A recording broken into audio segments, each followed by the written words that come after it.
Association जिंदाबाद। We want justice, we want justice. अब की बार वी नरेगा एसोसिएशन जिंदाबाद। We want justice, we want justice, we want justice. अब की बार अब की बार अब की बार we want justice, we want justice. All जैन के एमजी नरेगा एसोसिएशन जिंदाबाद। अब की बार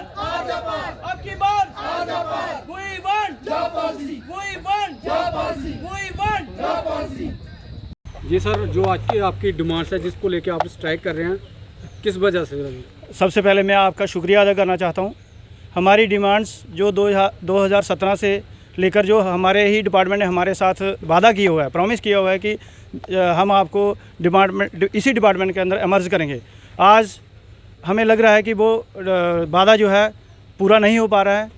जैसे इन्होंने नई पोस्टें रिक्रूट की हैं 1395, उसमें हमें कोई कोटा नहीं दिया गया। जैसा कि हमारे साथ वादा था कि आपको 50% जो है इसमें कोटा दिया जाएगा, लेकिन ऐसा नहीं हुआ। उसी को देखते हुए ये लोग हमारे फ्यूचर को ख़राब कर रहे हैं। उसी को देखते हुए हम पेन डाउन स्ट्राइक पे हैं। अगर इन्होंने हमारी मांग को पूरा नहीं किया तो हम इस स्ट्राइक को अब आर या पार में ले जाएंगे। जहाँ इस डिपार्टमेंट में रहेंगे, जहाँ इस डिपार्टमेंट से बाहर चले जाएंगे, क्योंकि ये डिपार्टमेंट सिर्फ हमें धोखे में रख रहा है और हम जो लोग हैं अब धोखे में नहीं रहेंगे। इसी को लेकर हमने ये स्ट्राइक जारी की है। तो आप क्या चाहते हैं? हम यही चाहते हैं प्रशासन से कि एलजी गवर्नमेंट है, सबकी सुनती है। हम नहीं कहते कि आप औरों को मत लगाओ, बाहर से रिक्रूटमेंट मत करो, हमें इससे कोई लेना देना नहीं। आप बाहर से रिक्रूट करो, लेकिन जो 15-15 सालों से आपके ही डिपार्टमेंट में काम कर रहे हैं उनके बारे में भी सोचो। वो भी आप ही के बच्चे हैं। उन्होंने किसी का खेत नहीं उजाड़ा है, किसी के साथ बुरा नहीं किया। उन्होंने आपके डिपार्टमेंट के साथ 15 साल, मतलब 15 साल एक सदी का भी हिस्सा होता है। 14 साल वनवास काटा था, लेकिन हमें तो 15 साल के बाद भी पता नहीं है कि हमें हमारा न्याय मिलेगा या नहीं मिलेगा। अगर एलजी गवर्नमेंट इस मुद्दे पर बात नहीं करेगी, हमारा पक्ष नहीं रखेगी, हम स्ट्राइक को जारी रखेंगे। लिहाजा इस स्ट्राइक को वहाँ तक जारी रखेंगे जहाँ तक हमारी मांग को पूरा नहीं किया जाएगा। ये मैं बीडीसी चेयरमैन जोगेश्वर सिंह विजयपुर से। ये आज नरेगा के एम्प्लॉई जो है मेरे पास आए थे। ये तो इनकी डिमांड है कि इन्होंने एक एग्रीमेंट किया था 2017 में गवर्नमेंट के साथ। ये एम्प्लॉयमेंट इनकी जो हुई थी 8, 9 और 10 में हुई थी।